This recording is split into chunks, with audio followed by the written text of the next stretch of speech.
This video is for anybody who is so unhappy that they're considering to leave planet Earth. I always have to be careful about the language I use in this video. I'm speaking now not as a neuroscientist, but as a person. I'm 34 years old.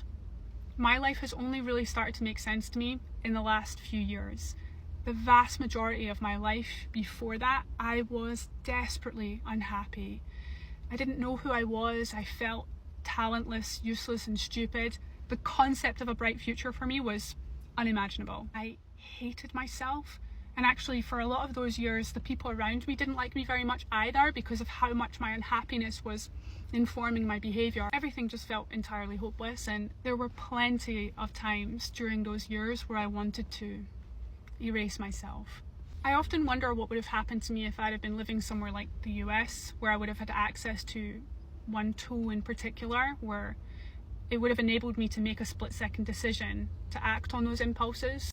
I suppose I'm just lucky that I didn't have access to those kinds of tools, because I can't even explain to you how surprising it is to me to arrive at a place in my life where I'm really happy. I didn't foresee that for myself at all. My life now in no way resembles anything I could have ever imagined. That sounds like a platitude, but really, like, every single aspect of my life is...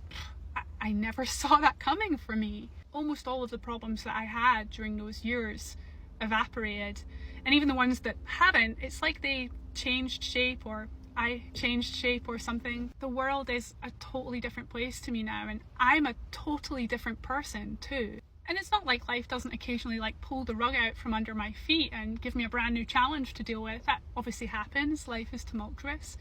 It's just very different now. Some of that was about getting help, you know. Some of it was about getting diagnosed. Like, I lived all of those years with undiagnosed autism. A lot of it though was just like these small incremental efforts towards trying to figure out who I am, trying to figure out how to be somebody that I respect, trying to find things that bring me some kind of fulfillment. That took a long time. Like, some people come straight out of school and they know all of that about themselves, but I didn't even know what I liked, you know. I am so glad that I'm still here, and I want you to stay here too. However insoluble your problems seem, however useless you feel, however much you feel like you don't belong here, whatever the magnitude of your sadness and suffering is, you have no idea how much things can change if you just stay here. If you're struggling, get help. Reach out to friends, family, seek professional care. You might find yourself in some years' time sitting in a car park talking about how much your life changed and how happy you are to be here.